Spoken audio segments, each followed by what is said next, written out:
Recording in progress. 안녕하세요. 이 땅에 예술에 대한 통합된 그리스도교 관점을 소개하고 나누기 위해 기독교 대한 선교교회 소금빛교회에서 설립하고 후원하는 파이미니스트리 포이에오 연구소 제공 2025-26 아름다움의 중요성 14번째 나눔을 시작합니다.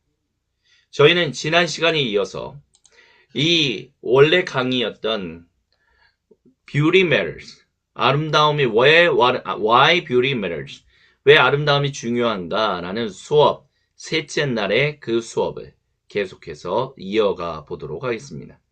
그래서 저희가 이제 근대 시대와 동시대의 아름다움에 대해서 이제 두 번째로 얘기를 이제 진행하고자 하는데요. 지난 시간에 저희가 마마이트 비유를 했었죠. 이 마마이트 비유에서 저희가 했던 중요한 단어 말이 뭐냐면 아름다움에 대해서 충분히 트레인이 될 수 있다라는 것.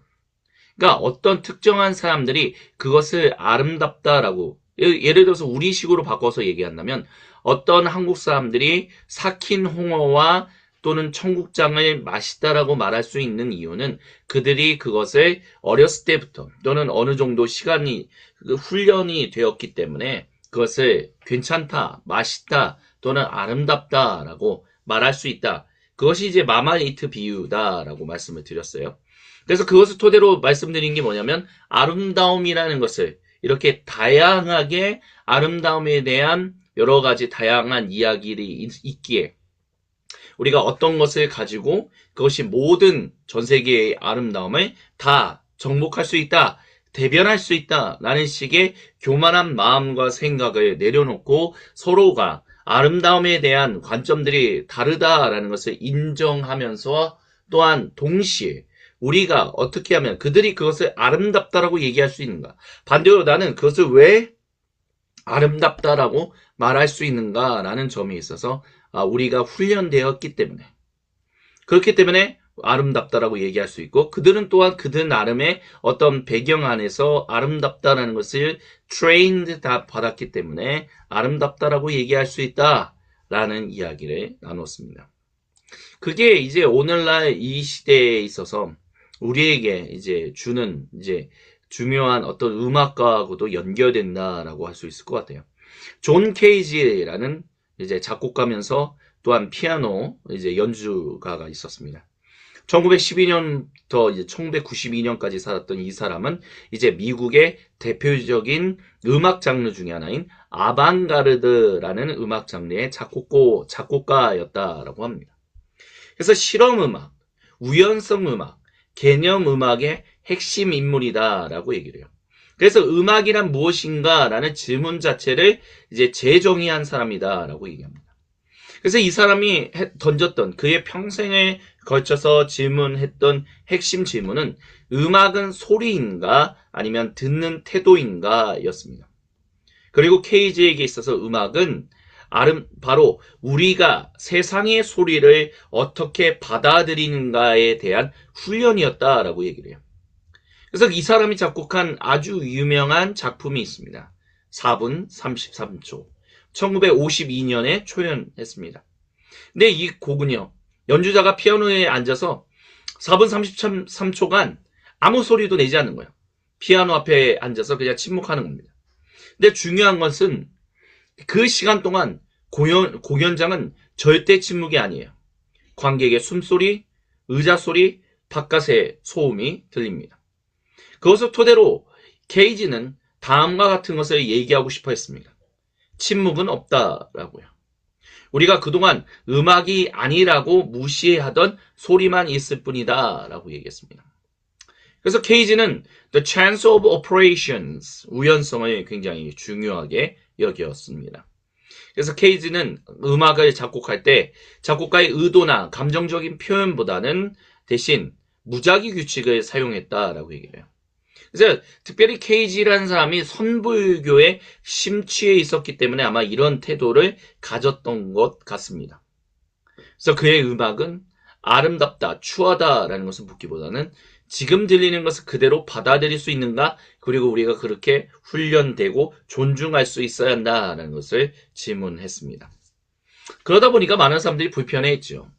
청중에게서 통제권을 뺏었습니다. 멜로디도 없고 감정을 유도하는 것도 없고 의미를 강요하는 것도 없어요. 그래서 이건 음악이 아니다라고 얘기를 비난하기도 했습니다. 하지만 케이지는 당신이 듣고 있다면 이미 그것은 음악이다라고 이야기를 했어요. 이런 식의 접근, 그러니까 아름답다라는 것을 하나로만 정의할 수 없고 그걸로 다른 모든 것을 dominate, 대표성을 만들 수도 없다. 그렇기 때문에 우리는 서로 존중하면서 train 되어야 한다라고 얘기하는 그런 모습이 존 케이지의 이런 모습을 통해서 또 나타난다라고 얘기할 수 있겠습니다. 아름다움 예술 작품을 연결시키는 일을 훈련시켜주는 좋은 책들이 몇 가지 있다라고 하면서 데이빗 교수님은 4권의 책을 소개합니다. 첫 번째는 Code to Attraction, An Introduction to the Theology of Beauty라는 책입니다. 브라든 토마스 세이몬이라는 사람이 이제 2017년에 이제 출판한 책인데요. 이 책은 이제 핸드북, 입문서 스타일로 쓰여 있고요. 전문 용어를 너무 어렵게 쓰지 않으면서도 플라톤부터 중세를 거쳐서 또 오늘날 시대까지 그리스도교 전통에서 아름다움이 어떻게 하나님과 연결되었는지를 이제 보여주는 책이다라고 합니다. 안타깝게도 4권 다 한글 번역본은 없습니다. 두 번째 책은 The Beauty of God, Theology and the Arts라는 책입니다. 이 책은 IBP 아카데미에서 출판된 책으로서요. 단일 저자가 아니라 신학 예술에 대한 이제 학술 에세이 모음집이에요. 그래서 데이빗 교수님은 이 책을 토대로 아름다움에 대해서 이제 챕터 바이 챕터로 여러분이 골라서 사람들과 자유롭게 얘기할 수 있는 그런 자유를 주는 책이다라고 말합니다. 그래서 이 책은 단순히 예술을 신학적으로 다룬 책이 아니라 아름다움을 하나님의 속성, 계시, 교회의 삶과 관련해서 이제 신학화했다라고 할 수 있습니다. 그래서 이 책은 이제 아름다움이 신학의 중심 언어가 될 수 있는가라는 것을 묻는 분들에게 유효한 책이다라고 얘기합니다. 세 번째 책은 Beauty and the Bible, Toward a Hermeneutics of Biblical Aesthetics라는 책입니다. 이 책은 이제 역시 편집된 책이에요. 그래서 2013년에 이제 나온 책인데요. 미학적인 관점에서 성경을 해석하는 그런 해석학적인 접근을 제시하는 에세이 모음집입니다. 그래서 성경 본문 안에 나타나는 아름다움을 해석학적으로 탐색하는데요. 예를 들면 아담과 이브 이야기, 복음서의 예수님 장면 등을 그렇게 합니다. 그래서 현대 오늘날의 미학 이론과 성경 본문의 접점을 탐구하고요. 미학과 해석학을 동시에 고려하는 신선한 접근법을 제공하는다라고 말합니다.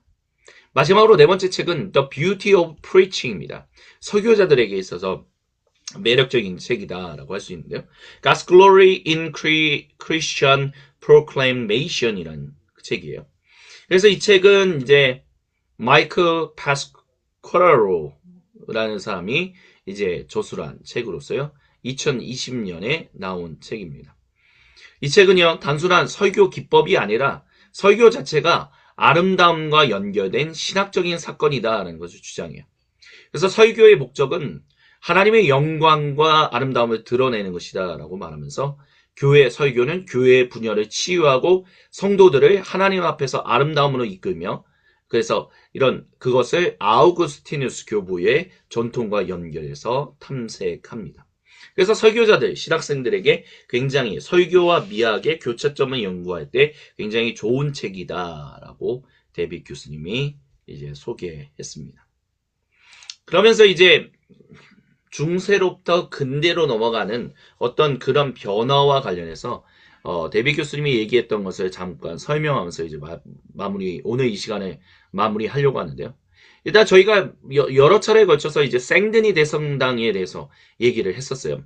그래서 생드니 대성당이 프랑스 고딕 건축의 시작점이면서 이제 서구 중세 신학 예술 정치가 만나는 빛으로 드러난 신학 그 자체다라는 말씀을 드렸었습니다. 그리고 이제 생드니 대성당이 지어지고 얼마 안 지나서 노트르담, 우리가 프랑스 파리에 있는 파리스에 있는 노트르담 대성당을 이제 짓기 시작했어요. 그래서 이거는 이제 1163년부터 짓기 시작해서 거의 주요 완공은 한 100년이 넘어서 13세기 중반, 최종 마무리는 이제 14세기가 되었다라고 얘기를 해요. 그래서 고딕 건축의 시작이 생드니 대성당이면 그것의 절정은 노트르담 대성당이다라고 얘기를 합니다.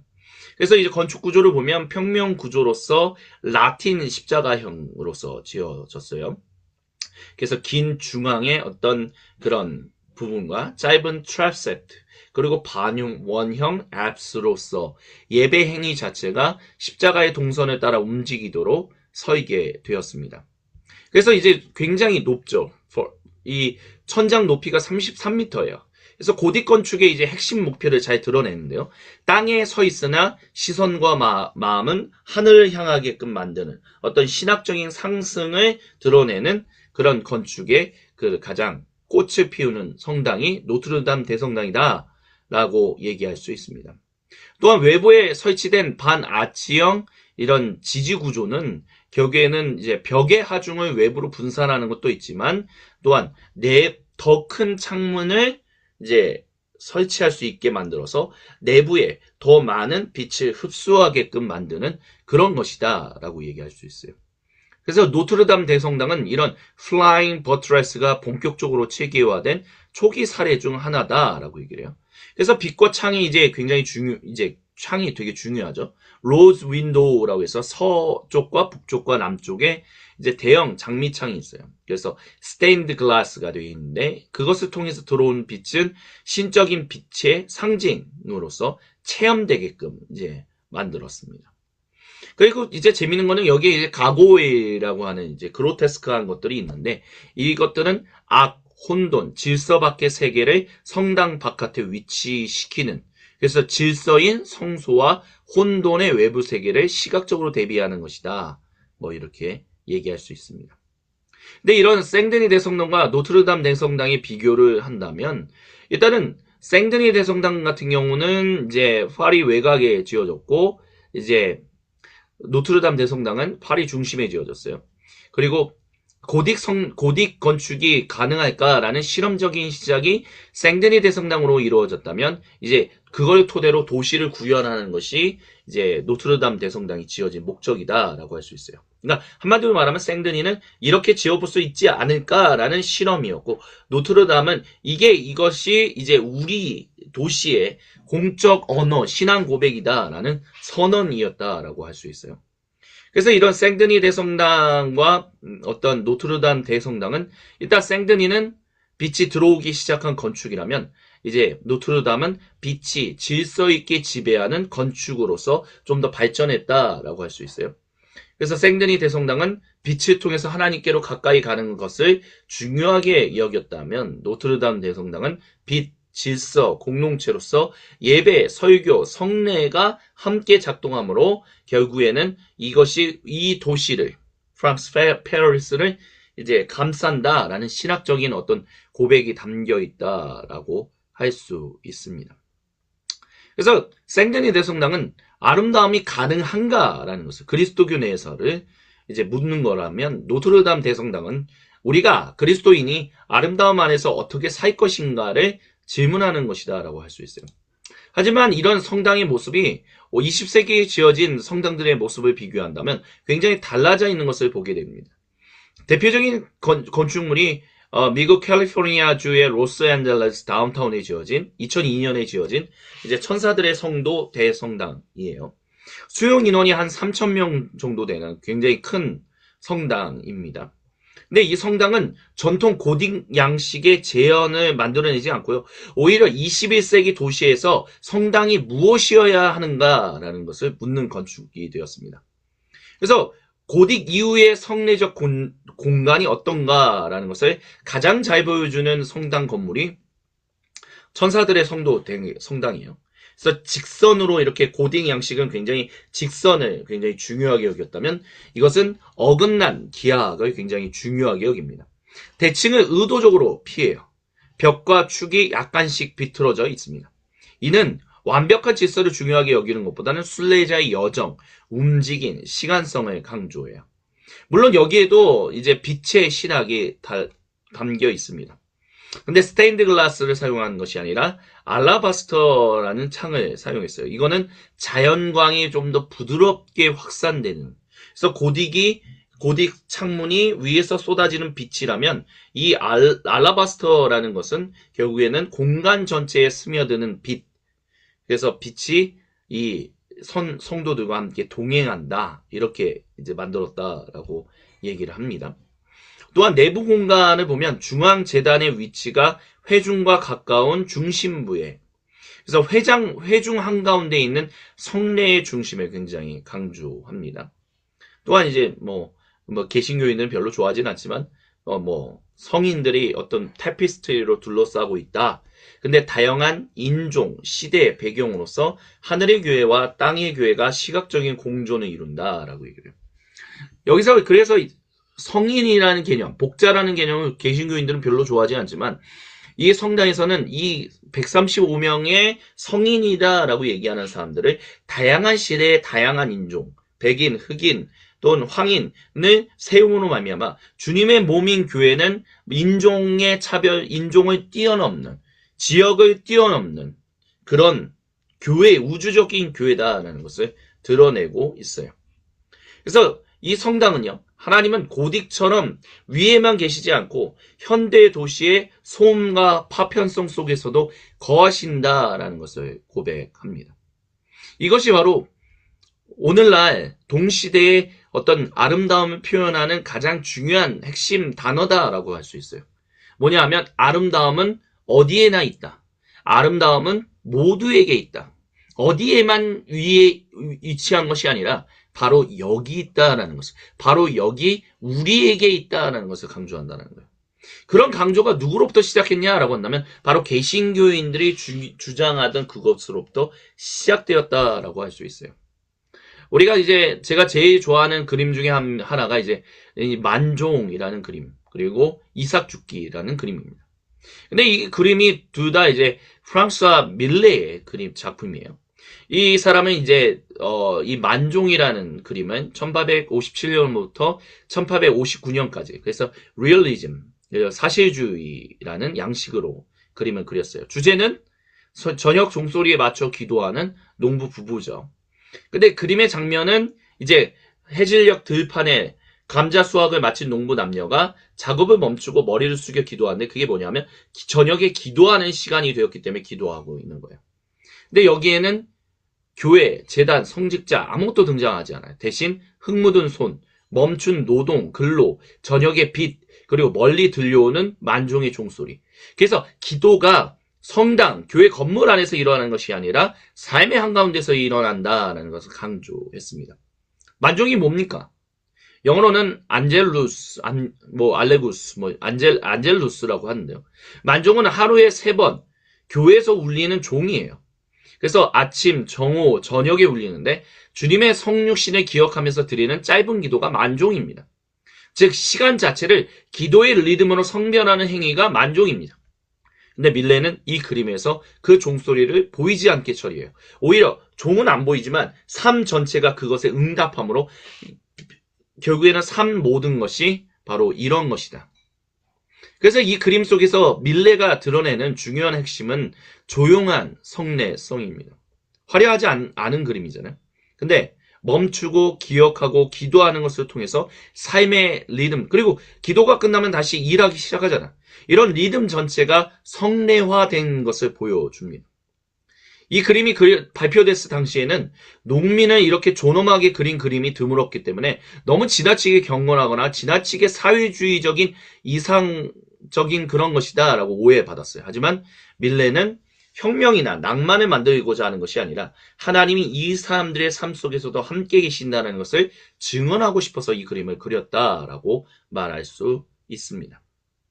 이런 것들이 결국에는 오늘 지금 방금 전에 보여드렸던 그런 그 천사들의 성도 대성당과도 연결되는 거예요. 바로 여기 있다는 거. 그런 그림 중에 하나가 또한 이제 밀레가 그린 이삭 죽는 여인들이다라는 거죠. 1857년에 발표된 작품입니다. 그래서 화면 전면에는 허리를 깊이 굽힌 세 여인이 있죠. 그래서 굽히고 죽고 다시 굽혀요. 이런 것들은 이런 이삭 죽기의 성경적 배경은 당연히 레위기와 신명기로부터 나타나는 거예요. 근데 이런 것 다 죽는 것이 아니라 이삭을 남겨놓는 것. 이런 모든 모습들이 결국에는 주님의 거룩하심이 여기 우리 삶의 현장에 있다는 것을 드러내는 거죠. 그렇기 때문에 꼭 교회에 가야 한다, 어느 성당에 가야 한다가 아니라 이곳이 바로 주님이 머무시는 거룩한 성전이다라는 것을 드러내고 있는 거예요. 특별히 굽혀진 몸의 신학이 중요하다라고 얘기할 수 있을 것 같아요. 이 그림에 보면 이 세 명의 여인의 얼굴이 보이지 않아요. 오히려 자세만 보이죠. 위를 올려다 보지 않습니다. 관객을 보지도 않아요. 땅을 향해 시선이 고정되어 있어요. 근데 이것은 땅에 가까운 몸이 가장 먼저 주님의 은혜를 만난다라는 역설적인 진술을 보여주고 있는 거예요. 그래서 이런 구도적이나 주제적이거나 감정적인 표현에 있어서 현실을 매우 중요하게 표현하는 이런 모습들이 근대로부터 오늘날 동시대의 아름다움을 표현하는 그런 대표적인 모습이다라고 데빗 교수님은 얘기합니다. 예, 이렇게 오늘은 좀 짧게 저희가 이제 근대와 동시대의 아름다움에 대해서 같이 이야기를 나눴고요. 계속해서 다음 이 시간에 근대와 동시대의 아름다움 세 번째 우리가 계속해서 이 주제를 이어나가도록 하겠습니다. 지금 이 시간까지 함께해 주신 모든 분들 감사드립니다.